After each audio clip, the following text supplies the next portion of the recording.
Shout out to Steve Lobel. Steve Lobel is the one, some might say, the coolest white boy in the world. So in this industry, maybe Steve Rifkin. Besides Steve Rifkin, Steve Lobel is like the Bill Clinton of the rap industry. Gets along with everybody. One of the guys who was with Nipsey Hussle since day one. One of the guys with me and Big Pun. Whatever the case may be. That's him, right? And so I need some advice, you know? And so I call him up, yo, Steve, I need some advice. Sometimes I need advice. You gotta listen to learn. You have to listen to learn. Happy belated birthday, Armando. Floyd Mayweather, Logan Paul. Not even a contest. Floyd wins with flying colors. I am going to the fight. And so, Miami Heat got, he said, let's talk about the Knicks. Let's talk about, they're not letting me get away without talking about basketball. First of all, let's be clear. Floyd Mayweather wins this fight with his eyes closed, blindfolded. That's all I'm going to say. And I'm there. Tony Touch, what's up, living legend? Heard the movie is a success. Tony Touch has a documentary on the mixtapes, on the rappings, on the freestyles. I'm in it. I support the culture. Every single time asked, I'm in this movie. No money involved, love. So what we was talking about, we was talking about Floyd Mayweather and Logan Paul. Not a problem, he wins. I did Tiny Desk. I don't know if you know what Tiny Desk is. It's an honor to do I still got to talk basketball. After the Tiny Desk is where they get artists, big artists, Adele, Justin Bieber's, this one and that one, the biggest in the game. I seen Gevion, Karol G. The biggest in the game, and they come in there and perform live with a band. Shout out to the band. I mean, I had Tess Smooth in the back. I had Angelica Villa, and they really want to hear you talk that shit like on the mic. And so after this, you go check out Tiny Desk because I destroyed that. And I came in there too fly for them. The guava unions. The diamonds was hitting different. The bubble pink leather shirt. Shout out 5001. Terrell the Bucket, the Louis Bucket.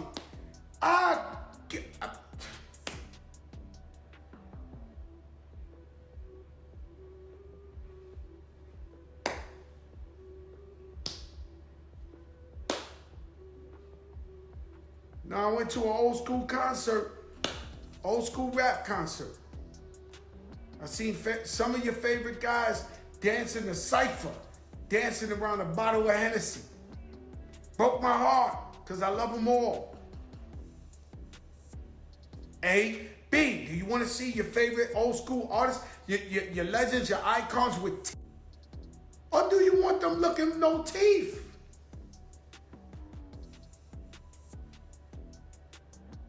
Don't be mad. No, you better get it. Said, okay, Joe, we get it. No, you better get it.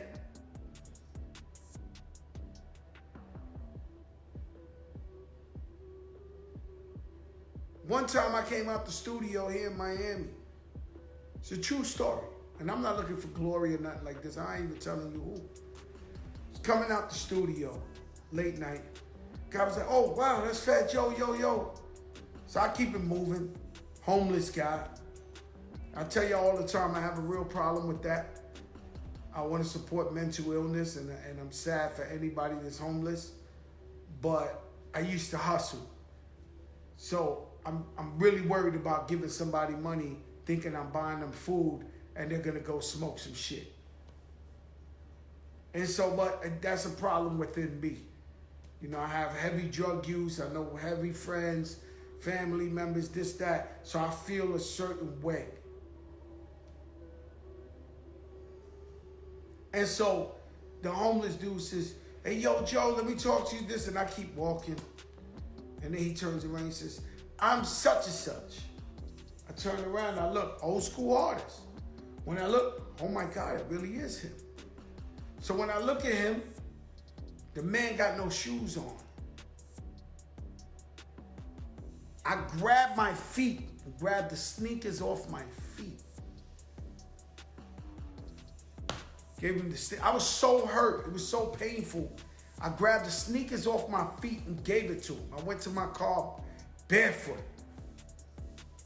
Reached in my pocket. I had a couple of $100. I gave it to him.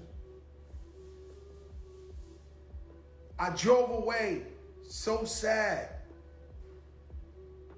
and with fear. With fear. Because nothing's guaranteed. You one mistake away.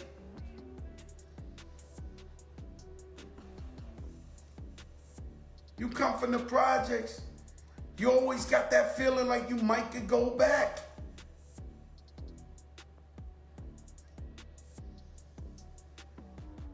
But it's a true story. And you want to see your favorite artist doing well. As they're older, if they're smart and they don't really use drugs, like real drugs. Like, I'm not talking about weed, having a drink, but if, drugs fucked up the salseros, fucked up the R&B. You seen the 5 Heartbeats, you see the Hector Lavoe, you see the drugs fucked up all the legends. But now, if your legend is not thinking about drugs and he's focused, he's gonna do better when he's older. If he's smart and he keeps the right circle around him.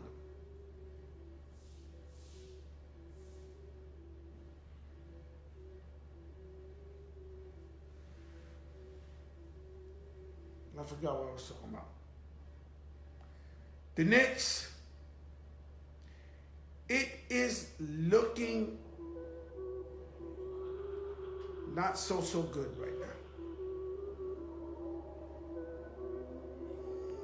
It is not looking so good.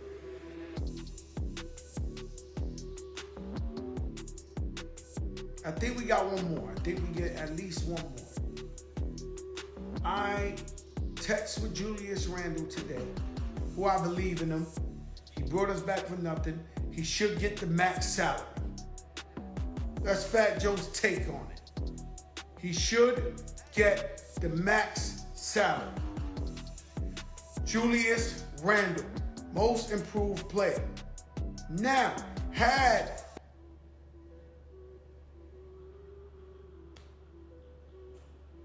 we got to step it up. But I think we got one game left. We're going to win one more game at least. He told me he's going to make history. So let me tell you, I was watching this documentary on opioid epidemic. And so the way this wasn't like crack. This wasn't like crack. Designer drug infiltrated the hood, had people selling their TVs, selling it themselves. This was like you could sweep crack to systemic racism. You could sweep crack, destroy the hood, put people in jail. A couple of cracks. As to cocaine, you're going to jail for life. We know the rules. So this ain't crack. This is opioid epidemic is people get hurt, you break your leg, you break your arm, you get lipo, you get whatever. The doctor gives you a pill to deal with your pain. If you abuse it like anything else, you become addicted.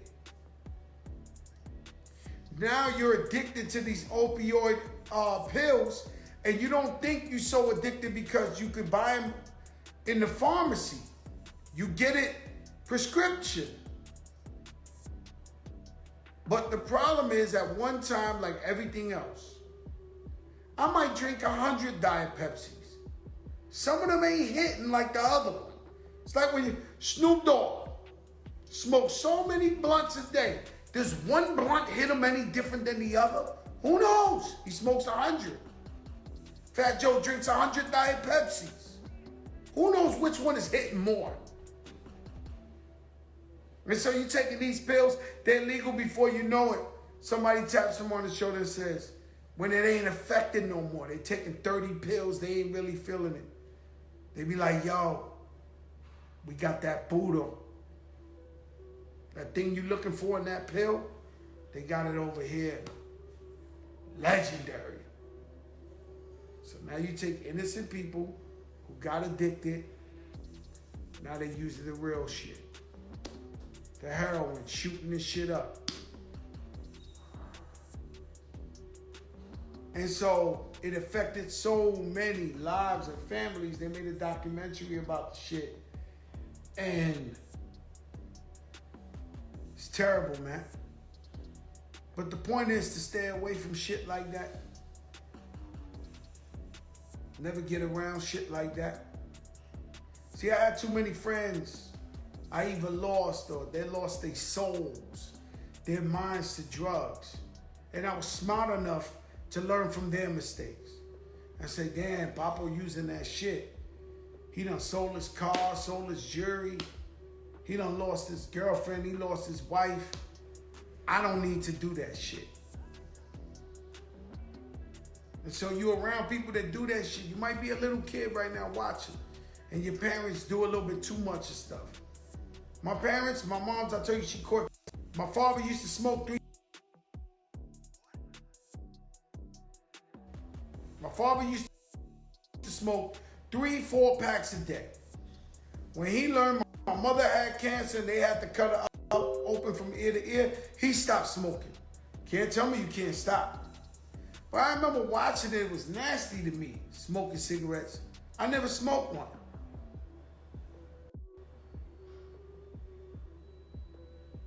So kids, if you're looking at that and you say, damn, I don't like it.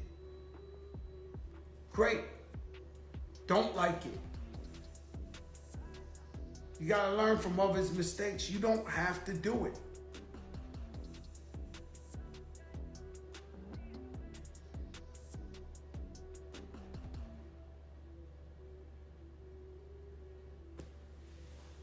So what do you want me to do? 100 years, Tulsa, Oklahoma. You know,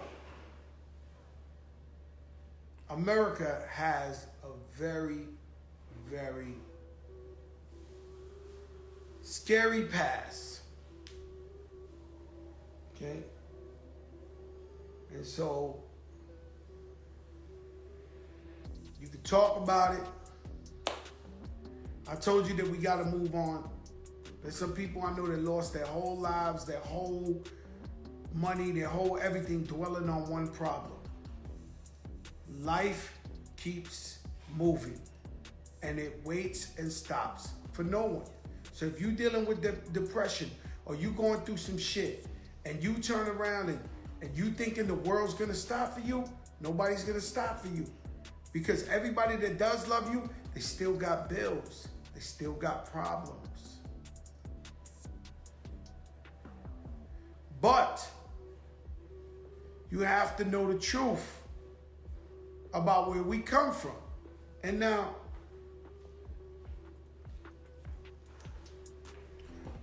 I saw it, didn't know if it was true. I watched this thing called Underground Railroad. I think it's on Hulu. Great series.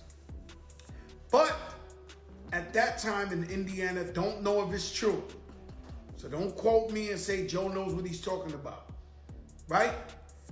Don't know. But in the series I watched, there was a black family who started selling, making wine. And they was giving the wine to the judges and stuff like that. And so they were cool. And they were educated, very educated. They used to have debates and church on ground and hundreds of black people living on this land. This is a time when there was still slavery in the South. But up north was supposed to be free. Now these were very highly unusual black people at the time. These people were poets and very educated and very entrepreneurial and very together. And in that series, They blew that whole shit up. The whole farmland, the whole killed everybody, whatever the case may be. I don't want to tell you the whole thing. I already did, but fuck it. I'm telling you why. That bothered me as a movie. That could just be entertainment. And now this is the anniversary of what they call Black Wall Street. It's more like Black Main Street. Here you had think about 100 years ago when you think about segregation. You think about riding the back of the bus, people using different fountains, people this and that. And so you had a whole city in Oklahoma that had thousands of black families who own their own houses, own their own businesses. And one day, today, 100 years ago, over 300 people got murdered, the businesses got burnt down, the houses got burnt down. This is reality.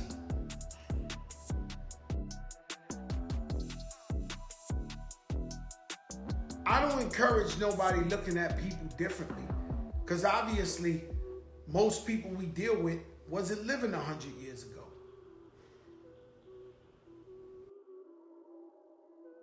But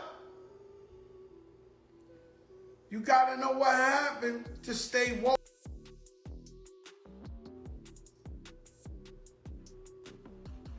So a lot of people lost their homes, lost their businesses. They were thriving. They were doing their thing. These are different things that's been setbacks on the black community over years. And then we find out it got even smarter. Systemic racism, to fill up the jails with blacks.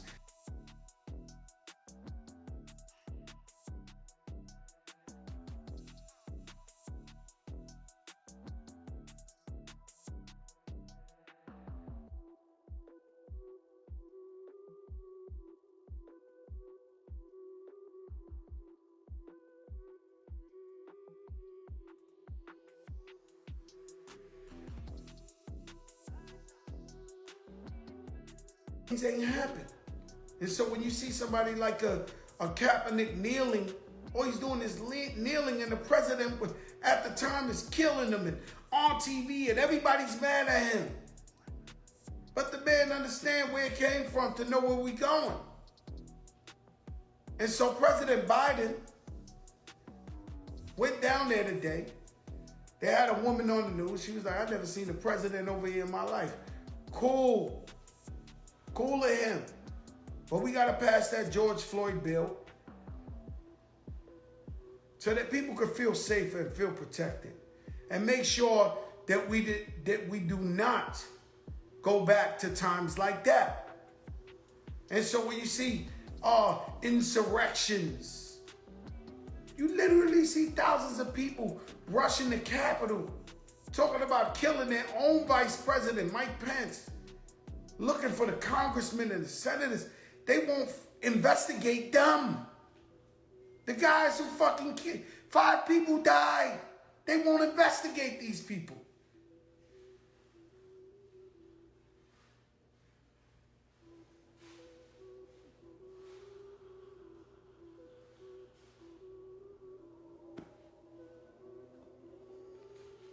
This shit crazy, bro. And like I said, I blame everybody. I blame everybody. See Erica Ford on here, community activist. Yeah, Erica, I live in Miami. I can't lie. I see black people killing black people, Latinos killing Latinos. On the news. We got to talk about that. And find a way to make people love each other and think past the fucking immediate bullshit. Because when you think off impulse and you move off impulse, that's not really using your brain.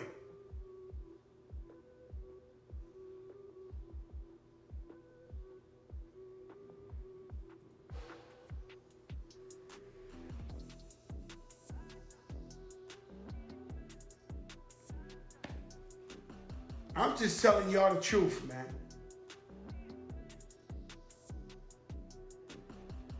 And so I know you out there all the time, Erica, on the front line working and trying to instill peace and vote. There's like 20-something states, 28 states reversing the rules of voting.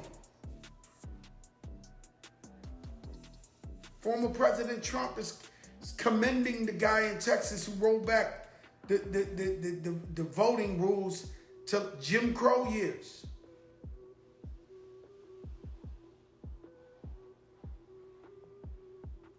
And so they saying, oh, we can't go to black church on Sunday if we got to vote. Well, guess what? Black church got to be at the voting place. He got to give his sermon with the mic to his people of his church out online to vote. Pass the basket on the line if you want.